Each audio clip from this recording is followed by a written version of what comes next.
গেলেকী হাতীপতিৰ মানসিক ৰোগৰ কেন্দ্ৰৰ পৰা মানসিক ৰোগৰ চিকিৎসা কৰিবলৈ তেজপুৰলৈ লৈ যোৱা বামগাঁৱৰ এজন যুৱক নিৰুদ্দেশ। গেলেকীৰ বামগাঁৱৰ মানসিকভাৱে অসুস্থ এজন যুৱক তেজপুৰ মানসিক চিকিৎসা কেন্দ্ৰৰ পৰা নিৰুদ্দেশ হৈছে। ৱাজিদ আলী নামৰ প্ৰায় 29 বছৰীয়া গেলেকীৰ বামগাঁৱৰ মানসিকভাৱে দুৰ্বল যুৱকজনক প্ৰথমে মানসিক ৰোগীৰ পুনৰ সংস্থাপন কেন্দ্ৰ হাতীপতিৰ জ্যোতিগৃহলৈ লৈ যোৱা হৈছিল। চিকিৎসাজনিত কাৰণত যোৱা 29 তাৰিখে তেজপুৰ মানসিক চিকিৎসালয়লৈ লৈ যোৱা হৈছিল যুৱকজনক। জানিব পৰা মতে তেজপুৰৰ চিকিৎসালয়ৰ পৰাই দিনৰ 11 মান বজাত নিৰুদ্দেশ হয় যুৱকজন। যুৱকজনৰ নিৰুদ্দেশ হোৱাত এতিয়া দিশহাৰা হৈ পৰিছে দৰিদ্ৰ পৰিয়ালটো। পুত্ৰক বিচাৰি হুকহুকাই কান্দিছে বৃদ্ধা মাতৃয়ে। ইতিমধ্যে মানসিক ৰোগীৰ পুনৰ সংস্থাপন কেন্দ্ৰটো সঞ্চালক নাছিৰ খানে তেজপুৰ সদৰ থানাত নিৰুদ্দেশ সম্পৰ্কীয় জাননী দাখিল কৰিছে। তাৰোপৰি যুৱকজনৰ পৰিয়ালে গেলেকী আৰক্ষী থানাত নিৰুদ্দেশ সন্দৰ্ভত এক তদন্ত বিচাৰি অভিযোগ দাখিল কৰিছে। কিন্তু এই মুহূৰ্তলৈকে কোনো ধৰণৰ সম্ভেদ ওলোৱা নাই যুৱকজনৰ।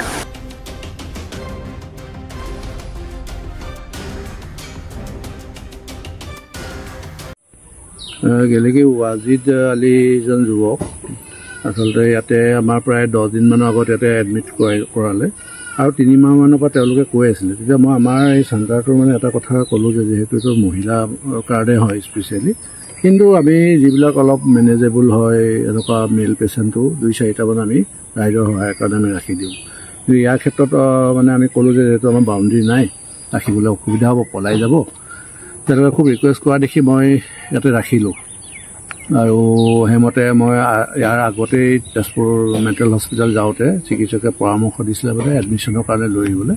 তেতিয়া মই ঘৰৰ মানুহক ক'লোঁ, যিদিনাখন 28 তাৰিখে গৈছোঁ, 27 তাৰিখে ফোন কৰিছিলোঁ নেকি তেওঁলোকক যে কাইলৈ তেওঁক নিয়া হ'ব এডমিশ্যনৰ কাৰণে, আপোনালোক কোনোবা ওলাওক। তেওঁ ক'লে আমাৰতো মোৰ মাৰটো বোলে গা বৰ ভাল নহয়, বয়সস্থ মানুহ, এজেড মানুহ, আৰু মইতো বেলেগৰ ঘৰত থকা বিয়া হোৱা বিবাহিত ছোৱালী, গতিকে বাৰু কোনোবা এজন পৰিয়ালৰ হ'লেও হয়। তেতিয়া কোনো নোকোৱাত আৰু প্ৰাইভেট হৈ আমি এডমিশ্যনৰ সেইটো বাতিল কৰি আমি চেকআপটোৰ কাৰণে লৈ গ'লোঁ। আৰু সেইমতে চেকআপটো কৰিবলৈ আমি যেতিয়া তেজপুৰ পালোঁগৈ প্ৰায় 11:30মান বজাত যুৱকজন বহি থকা অৱস্থাতে আমি সকলোৱে আছোঁ। দিনতে তেওঁ হঠাৎ বহি থকা জেগা পাই ডক্টৰ আহিব, তাক সোমোৱাম আৰু কথা পাতিম, তেনেকুৱা অৱস্থাতে ৱাজিদ নোহোৱা হ'ল। 2-3বাৰ ইউৰিনেললৈও গৈ আছে, অহা যোৱা কৰি আমি ইফাল সিফাল চালোঁ, নেদেখা দেখি বাহিৰতো চালোঁ। তাত আৰু তেনেকৈ 20-25 মিনিট সময় আমি বিচাৰিলোঁ। তাৰপিছতে আমি গম পালোঁ যে সি অলৰেডি বাহিৰলৈ ওলাই গৈছে। ইয়াত যেতিয়া নাই, তেতিয়া আমি ই ৰিক্সাত 2জন মানুহ দি পেলাই দুফালে আমি তাক বিচৰালোঁ। আৰু শেষত আমি গাড়ী লৈ নিজেই গোটেই টাউনখন ঘূৰিলোঁ। বৰষুণ খুব বেছি আছিলে। শেষত নাপাই পেলাই মই তেজপুৰ সদৰ থানাত যিটো মিচিং ইনফৰমেশ্যনটো দিলোঁ ফটোৰ সৈতে, আৰু 6টামান বজালৈকে বিচৰাৰ পিছত নাপাই পেলাই আমি তেতিয়া ঘৰৰ মানুহকো ক'লোঁ। কাৰণ আমি প্ৰথমে কোৱা নাই, কেলৈ হয়তো ল'ৰাটো পাম বা এনেকুৱা হয়। যেতিয়া খাটাং হৈ গ'ল যে ল'ৰাটো পোৱা নাই, আমি পুলিচক ইনফৰমেশ্যন দিবলগীয়া হ'ল, তেতিয়া আমি ক'লোঁ যে এনেকৈ ল'ৰাটো নাই। আৰু মই উভতি আহিলোঁ। আমি উভতি আহি তেতিয়া তেওঁলোকৰ মামায়েকহঁতে মোলৈ ফোন মাৰিলে, আমি বোলে 9টা বজাত বোলে তেজপুৰ গৈ আছোঁ আমি গাড়ী লৈ। মই তেওঁলোকক ক'লোঁ 1মান বজাত গ'লে মই আকৌ যাব পাৰিম। কিন্তু ওলাই আহিলে যেতিয়া মই যোৰহাটৰ পৰাই মোৰ নিজৰ আমাৰ মানুহখিনিক পঠাই মই তেওঁলোকৰ লগত সহযোগ কৰিবলৈ মই গুচি আহিলোঁ। কাৰণ তেওঁলোক অহাটোত ইমান হেৰি নাপালেহেঁতেন, ক'ত যাব লাগিব, ক'ত বিচাৰিব লাগিব, সেই সুবিধাখিনিৰ কাৰণে মই নিজেই আকৌ যোৰহাটৰ পৰাই আকৌ তেজপুৰ ঘূৰি গ'লোঁ। আৰু তাতে গোটেই তিনিজন মমায়েক আৰু কোনোবা ৰিলেটিভ আছিলে, আমি গোটেইখিনিয়ে বিচাৰিলোঁ আৰু গধূলিলৈকে বিচাৰিলোঁ। নোপোৱা দেখি আমি তাৰ লোকেল চেনেলত আমি নিজে গৈ পেলাই গোটেই কথাখিনি ক'লোঁ। আমাৰ ভাইটিজন মানসিক ৰোগত ভুগি আছিলে আজি অলপ দিনৰ পৰা। তেখেতৰ নাম ৱাজিদ আলী আছিলে। তেখেতৰ বয়স 29 বছৰ। আমাৰ 25 তাৰিখৰ দিনাখন এই জ্যোতি বাসগৃহ হাতীপতি চেণ্টাৰটোত তাত ৰখা হৈছিলে, ছচিয়েল ৱেলফেয়াৰ ৰখা হৈছিলে। আপোনাৰ 25 তাৰিখে আমি ৰাখিছিলো। তাৰপিছতে এডমিট কৰাৰ পিছত তেখেতলোকে ক'লে যে 2 দিনৰ পিছত তেখেতক আমি তেজপুৰ নিব লাগিব, আমাৰ চিকিৎসাটো তেজপুৰতহে আমি কৰিব পৰা যাব। আগতো আমি তেজপুৰতে কৰিছিলো, সেইটো কাৰণে আমাৰ তাত ৰাখিব লাগিব, এবাৰ দেখাই আনো বুলি ক'লে। তাৰপৰা দেখাব যোৱাৰ কাৰণে আমি ক'লো ঠিক আছে, আমি আপোনালোকক যেনেদৰে সহায় কৰিব পাৰিম কৰিম আৰু পইচা পাতিৰ ক্ষেত্ৰত তেওঁ মোক মুঠতে প্ৰথমতে ক'লে পইচা আপোনাৰ 5000 টকা মানে 6000 টকা দিব লাগিব। কাৰ লগত কথা পাতিছিল? মোৰ লগত কথা পাতিছে ফোনত। তাৰপৰা কোনে পাতিছিলে? নাছেৰ আহমেদ, নাছেৰ খান হয় তেওঁ। তাৰপিছতে তেওঁ কৈছে মোক কৈছে যে পইচা এনেকে মানে নিব হলে পইচা 6000 টকা দিব লাগিব। তেতিয়া মই কৈছো পইচা আমি 6000 দিব নোৱাৰিম, 5000 টকা আপোনাক দিম, আপুনি খালি ভাল ধৰণে খালি ল'ৰাটোক খালি দেখাব।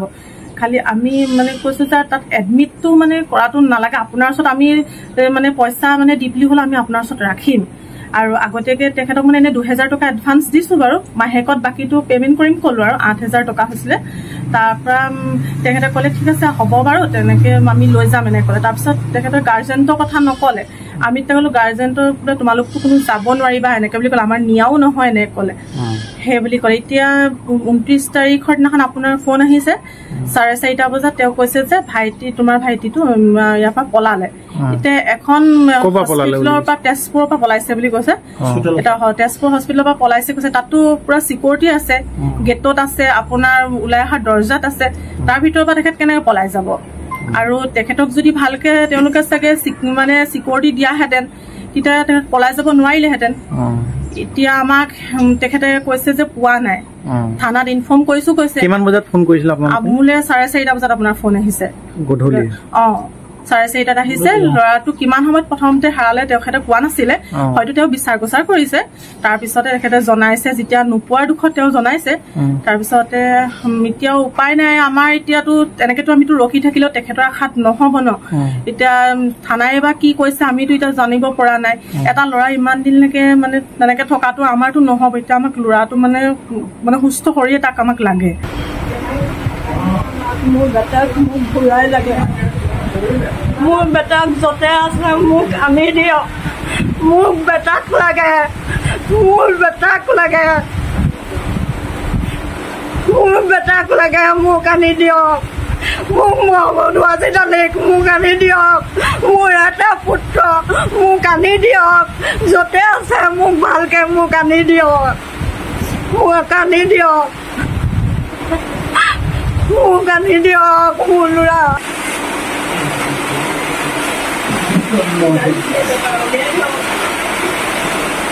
মোৰ ল'ৰাক নজৰিৰ কাৰণে মোৰ ল'ৰাক উলিয়াই দিয়ক, আনি দিয়ক।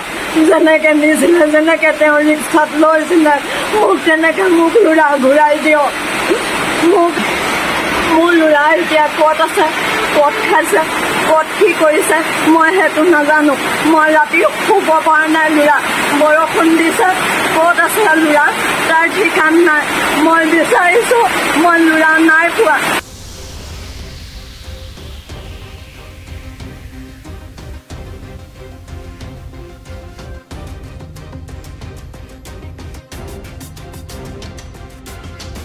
নাজিৰাৰ পৰা জুলফিকা আলীৰ ৰিপৰ্ট, প্ৰাতঃ টাইম ডিজিটেল।